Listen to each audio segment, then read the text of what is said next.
மோடி அவர்கள் இந்தியாவோட 80வது சுதந்திர தின விழாக்கு வந்துட்டு குர்தால எதுக்கு சம்மந்தமே இல்லாம அயர்லாண்டோட பிளாக போட்டிருக்கிறாரு. இத்தனைக்கும் இந்தியாவில் இருக்கக்கூடிய அத்தனை கோடி மக்கள்னால தேர்ந்தெடுக்கப்பட்ட பிரதிநிதி அவரு. இந்த மாதிரி எக்கச்சக்கமான விமர்சனங்கள் மோடி அவர்கள் மேல வச்சுட்டு வராங்க. ஆக்சுவலா என்ன நடந்திருக்குது அப்படின்னா, நேற்றுக்கு ஆகஸ்ட் 15, அதாவது 80வது சுதந்திர தின விழால மோடி அவர்கள் தன்னோட குர்தால பிளாக தலைகீழா குத்தி வச்சிருக்காரு.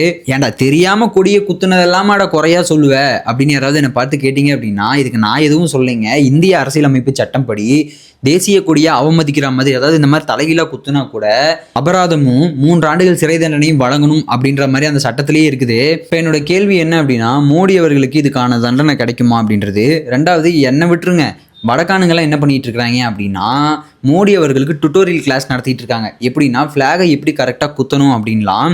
இன்னும் சிலர்லாம் முட்டு கொடுக்குறேன்னு சொல்லிட்டு ஃபிளாகை இப்படி இருந்து பாருங்க, இப்போ கரெக்டாக தானே இருக்குது அப்படின்னு அந்த ஃப்ளாகை திருப்பிலாம் காட்டிக்கிட்டு இருக்காங்க. பட் நேஷ்னல் ஃப்ளாக் நம்ம எப்படி இருந்து பார்த்தாலும் சரியாக இருக்கணும், அதுதான் கரெக்ட். நான் முன்னாடியே சொன்ன மாதிரி பார்த்தீங்களே, இப்போ அயர்லாந்து ஃப்ளாக் ஆயிடுச்சு.